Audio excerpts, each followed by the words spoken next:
हे good morning guys. आज है 24 दिसंबर 2021 और आज मैं हूँ भगवान भोले की नगरी, बोले तो भीमाशंकर महादेव, जो कि 12 ज्योतिर्लिंगों में आता है। और ये है पुणे से करीब करीब 120-130 किलोमीटर के आसपास। तो मैं आज भगवान शिव की नगरी में हूँ और सुबह हो रहे हैं 4:20, मतलब कि मैं सुबह उठ के व्लॉगिंग कर रहा हूँ हिस्ट्री में पहली बार। तो मैं इसलिए उठाऊँ कि सुबह यहाँ पे 5 बजे आरती होती है। अगर आपने 5 बजे की आरती मिस कर दी तो आपने भगवान भोले शंकर के सारे दर्शन मिस कर दिए। रात को मैं और दिनों के कंपैरिजन में जल्दी सो गया था। और ये पहाड़ के ऊपर है, एक तरीके से थोड़ा सा पहाड़ है और रूट थोड़ा डिफरेंट है। और जैसे आप जाते हो, ज़्यादा बस्ती नहीं है, ज़्यादा बसावट नहीं है, ज़्यादा चीज़ें नहीं हैं, ज़्यादा रिसोर्सेज नहीं है। आपको दवाई, गोली, खाना पीना सब कुछ लिमिटेड है, रहने के ऑप्शंस लिमिटेड हैं, पानी लिमिटेड है, सब कुछ लिमिटेड है। तो ये एक बात तो आ गया। अभी हम फटाफट जाएंगे, नहाएंगे। गर्म पानी हो रहा है, दिखाता हूँ कैसे गर्म पानी होता है यहाँ पे। एक पुराने ज़माने वाले पैटर्न से गर्म पानी हो रहा है और नहाते हैं फटाफट जाके। नहाने के बाद भगवान भोले के दर्शन करते हैं, ठीक है। तो यहाँ पे जलाई है आँच और शायद इसका कुछ ही सिस्टम है। यहाँ पे कुछ दिखा रहा है ये 20 डिग्री और यहाँ से शायद धुआं जा रहा होगा। धुआं जाने के लिए और पानी गर्म हो के निकल रहा है। गर्म पानी, ये तो ठंडा है अभी, पता नहीं कैसे हो रहा है, पर इसका पैटर्न देखना पड़ेगा। आप समझ गए हैं। तो इस तरीके से हो रहा है ये। आई होप कि पानी गर्म हो जाए। फटाफट जाके मंजन कर लेते हैं। और ये अपना रूम तो आपको पता ही है, सब कुछ फैल जाता है जब मैं किसी भी रूम में घुसता हूँ। तो सब सेट अच्छा लग रहा है। और आज बहुत दिनों बाद थोड़ी सी कंपैरेटिवली ज़्यादा बेटर नींद आई। नींद हालांकि 4-5 घंटे की है, पर आंखें अभी भी सोई हुई नहीं है, पूरी बॉडी थकान है। आज भी मेरे को 120-30 किलोमीटर या ज़्यादा ही 140 किलोमीटर के आसपास ट्रैवल करना होगा, बट इट्स ओके, हम कर लेंगे। आज हमारी यात्रा का पड़ाव है। हमारे जो 5 के 5 ज्योतिर्लिंग हैं आज कंप्लीट हो रहे हैं, महाराष्ट्र वाले।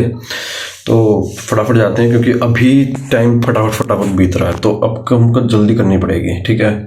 तो आज मैं फ्रेश कपड़े पहनूंगा जो मैंने अब तक नहीं पहने हैं। आज पूरे के पूरे फ्रेश कपड़े पहने जाएंगे, ठीक है। चलो 5 बज गए हैं, 1 मिनट की कमी है या फिर एग्जैक्ट 5 हो गए हैं। मैंने बेलपत्र ले लिए हैं, फ्रेश नए कपड़े पहन के एकदम मस्त मज़ेदार वाले। और चल दिया हूँ मैं सीढ़ियों से। तो बस पहुँच जाऊँ मैं, जिससे भोलेनाथ के दर्शन हो जाएं।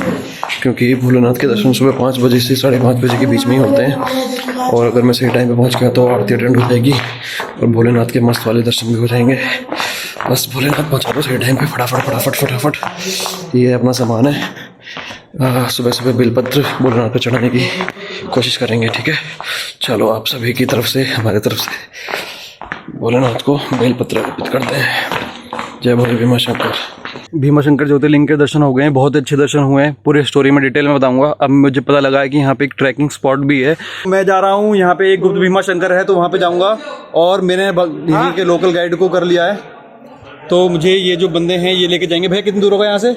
2 किलोमीटर। यहाँ से 2 किलोमीटर है, जंगल के बीच में है, तो इसलिए मुझे गाइड के साथ जाना पड़ रहा है। और कितना टाइम लगता है नॉर्मली? 1 घंटा। 1 घंटा जाने का और 1 घंटा आने का? आधा घंटा जाने का, आधा घंटा आने का। मैं 1.5 घंटा लगेगा, मतलब 1.5 घंटे के आसपास लगभग लग जाएगा। और सही रहेगा कि आप किसी गाइड के साथ जाओ, क्योंकि आप भी नए होगे मेरी तरह। और रास्ता जंगलों के रास्ते जाता है, पैदल जाने का, बिल्कुल पैदल जाने का है, कोई कुछ नहीं है। तो आप अपने सामर्थ्य के हिसाब से जाना। और मेरे पीछे ही बिल्कुल भीमाशंकर मंदिर है, ज्योतिर्लिंग। तो यहीं इस पे मुझे पता लगा कि यहाँ पे, और वहाँ से नदी निकलती है। गुप्त भीमाशंकर नदी निकल 2 किलोमीटर होती है। अभी भी भीमाशंकर आ रहे हो तो पंडित जी का मैं नंबर छोड़ दूंगा यहाँ पे। आप उनसे कुछ भी कराना हो, जैसे अभिषेक, रुद्राभिषेक, रुद्राध्यायी का पाठ, कुछ भी करवाना हो तो करवा सकते हो।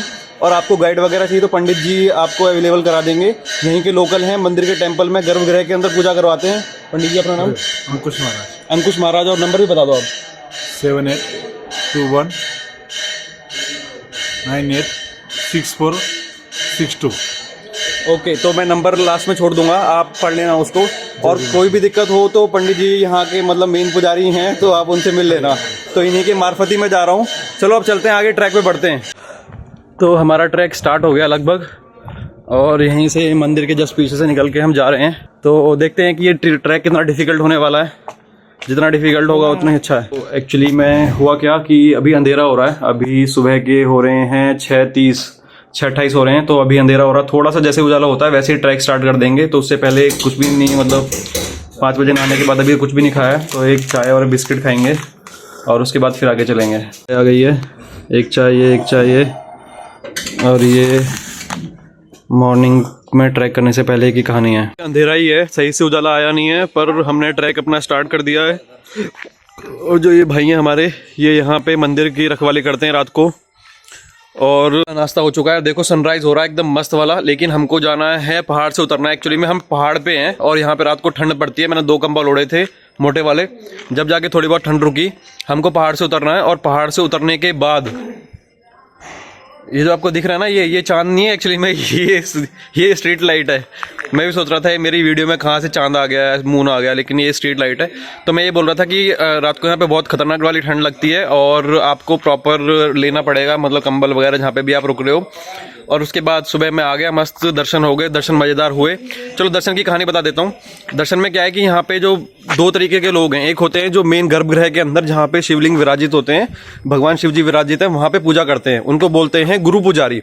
और दूसरे होते हैं ट्रस्ट के हिसाब से ब्राह्मण या फिर पंडित। जो गुरु पुजारी है उसका मेन काम ये है कि वो शिवलिंग में गर्भगृह में बैठ के वहाँ पे आरती, सुबह की आरती, शाम की आरती और जो कर्म कांड होते हैं वो कर सकें।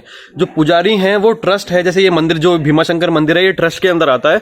जो ट्रस्ट है वो उनको नियुक्त करता है, उनकी प्रोसेस है उनका, जो कुछ भी होगा तो ट्रस्ट मंदिर की रखवाली करता है, ध्यान रखता है कि भाई मंदिर में कुछ निर्माण कार्य करवाना है, यात्रियों को ठहरने की व्यवस्था, प्रसाद की व्यवस्था, किस तरीके से लाइन लगेगी, वो सारी जो चीज़ें हैं वो सारी आती हैं ट्रस्ट के अंदर।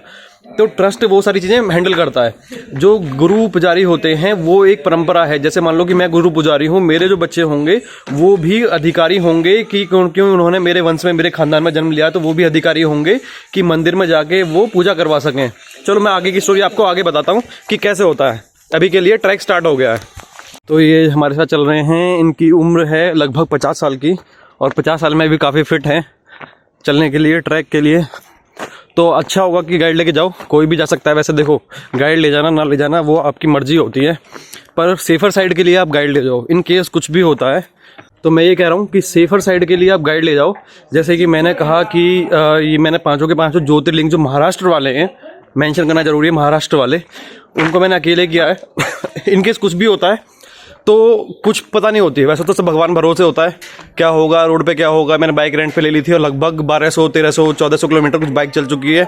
बाइक भी कोई ऐसी नहीं थी, कोई सुपर बाइक ली है, नॉर्मल एक प्लेटिना मिल रही थी 2016 वाली, उस पर मैंने सारे मंदिर कवर किए हैं। ओके, तो मैं मंदिर की कहानी बता रहा था, उस पर आता हूँ। तो मंदिर की जो कहानी है, मैं ये बता रहा था कि जो यहाँ पे गुरु पुजारी होते हैं, जिनके पास एक्सेस होता है कि अंदर जाके पूजा करवा सकें, तो उनको क्या होता है कि वो सुबह की पूजा करते हैं और रात की पूजा करते हैं। सुबह जो मंदिर का जो शिवलिंग है उसको बिल्कुल चांदी के कवर से कवर्ड कर दिया जाता है, मतलब पूरे दिन भर वो कवर्ड रहता है। सिर्फ सुबह के टाइम पे 5 बजे के आसपास, सुबह के टाइम पे 5 बजे के आसपास, 5 बजे मतलब जब सुबह वाली मॉर्निंग आरती होती है, तो उस कवर को हटा के मेन शिवलिंग के ऊपर जल चढ़ाया जाता है।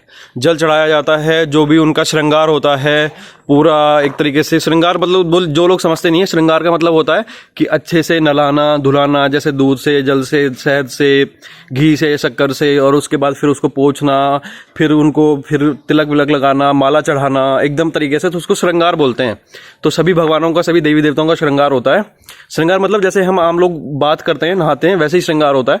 तो जब भगवान का श्रृंगार होता है तो उस टाइम पे ही सिर्फ हटाते हैं। बाद में 6 बजे के आसपास से जो कवर है वो पूरा कवर्ड कर दिया जाता है, और उस कवर के बाद आप अगर रुद्राभिषेक कुछ भी करोगे तो वो कवर पे ही होता है, मेन जो लिंग है उसके ऊपर वो नहीं होता है।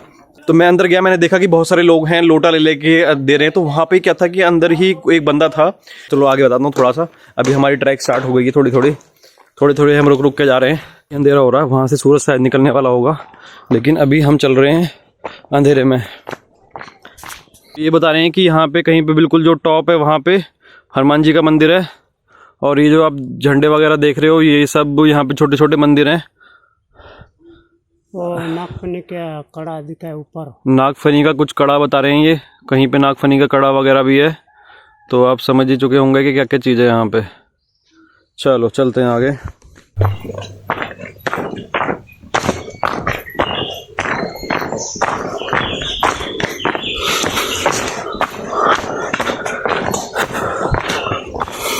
ये सक्सेना गणपति मंदिर। साक्षी ने, हाँ सक्सेना, वो नाम दिखा है ना। हाँ हाँ हाँ हाँ, एक सेकेंड, सक्सेना विनायक गणपति भगवान जी लिखा हुआ है यहाँ पे। तो ये बिल्कुल फॉरेस्ट के बीचों बीच में है, आप देख सकते हो। हमारे अलावा, मैं और गाइड भाई के अलावा कोई बंदा नहीं है। तो गणपति भगवान ओम गम गणपति नमः का आशीर्वाद लेके हम आगे चल रहे हैं। और हमको कुछ करीब 10-15 मिनट हो गए चलते हुए।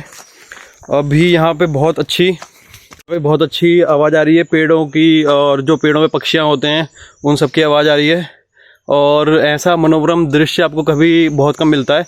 जैसे कि अभी मैंने जो रात वाला ट्रैक किया था 4 बजे वाला, उसमें क्या था कि वो जंगल कटा हुआ था, सिर्फ पहाड़ थे। यहाँ पे जंगल है, जंगल के बीच में है ये ट्रैक, तो ये थोड़ा डिफरेंट है। और आपको अगर आवाज़ सुनाई दे रही होगी तो बहुत सारे पक्षियों की आवाज़ आ रही है, मीठी मीठी आवाज़। सुबह सुबह मॉर्निंग में वो सारे पक्षी बोलते हैं। तो यहाँ पे गणेश जी के जस्ट बाद से एक रास्ता सीधे जाता है और एक बिल्कुल थोड़ा सा कटता है। अगर आपने वो वाला रास्ता ले लिया तो आप 6 किलोमीटर सीधे चले जाओगे और वहाँ पे गांव पड़ेगा। तो आपको भटकने का नहीं है, बिना भटके हुए ही आना है, समझ रहे हो। तो कोई गाइड हो तो ज़्यादा बेटर रहेगा। और नदी की आवाज़ या झरने की आवाज़ सुनाई देने लगी है यहाँ से, और रास्ता हो गया ऐसा।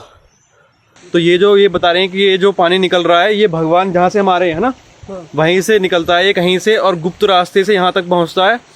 और यहाँ पे आप अगर देख रहे हो ना, तो इस तरीके से आप कुछ निशान लगा लेना। इन पहाड़ों से, पत्थरों से ये पानी बहता हुआ आपको नज़र आ रहा होगा। चलते हैं आगे देखते हैं कि आगे क्या क्या है। चलिए जी, तो आप बढ़ रहे हैं आगे। ये पानी यहाँ पे रिश्ता हुआ नज़र आ रहा है। हाँ, ये जगह बहुत ही बेहतरीन है, एकदम ठंडी ठंडी हवा लग रही है यहाँ पे। हाँ, मज़ा आ जाएगा। किसी को पढ़ना हो, मेडिटेशन करनी हो, ध्यान धारणा समाधि कुछ लगाना हो, कुछ भी करना हो, पूजा पाठ करना हो, यहाँ आ जाओ, मज़ा आ जाएगा। मज़ा समझ रहे हो, मज़ा आ जाएगा। पहुँच चुके हैं शायद, क्योंकि हमने जूते चप्पल यहाँ उतार दिए हैं और गाइड भैया आगे गए हैं। यहाँ पे ये डंडा रखा हुआ है और ये है गुप्त भीमा शंकर। अरे वाह, ये जो आप देख रहे हो, जय हो शिव जी भगवान की। ये जो आप देख रहे हो, और वो नंदी, ये शिव है, शिव मेनुका। और ये है नंदी भगवान। और बोलता है 12 महीने से पानी चलता है। अच्छा, तो ये नंदी भगवान है, शिव मेनू को बता रहे हैं। और ये हाँ, अच्छा, ये बता रहे हैं कि 12 महीने कभी रुकता नहीं है, ये हमेशा चलता रहता है। तो और यहाँ से जल चढ़ाने का प्रोसेस है, तो हम जल चढ़ाएंगे, कोई दिक्कत नहीं, गीला होंगे। तो यहाँ से हमने किसी भगवान को जल दे दिया। इसी तरह तो किसी भगवान कल्याण करना, ये कितने वाला हो रहा होगा, गिर जाएगा। तो ये है हमारा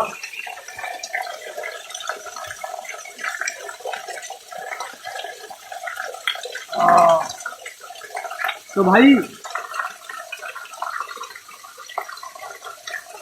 तो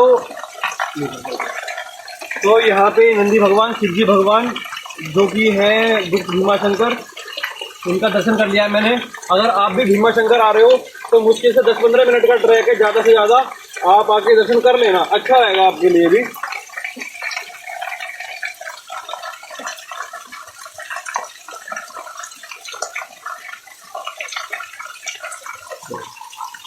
धन्यवाद।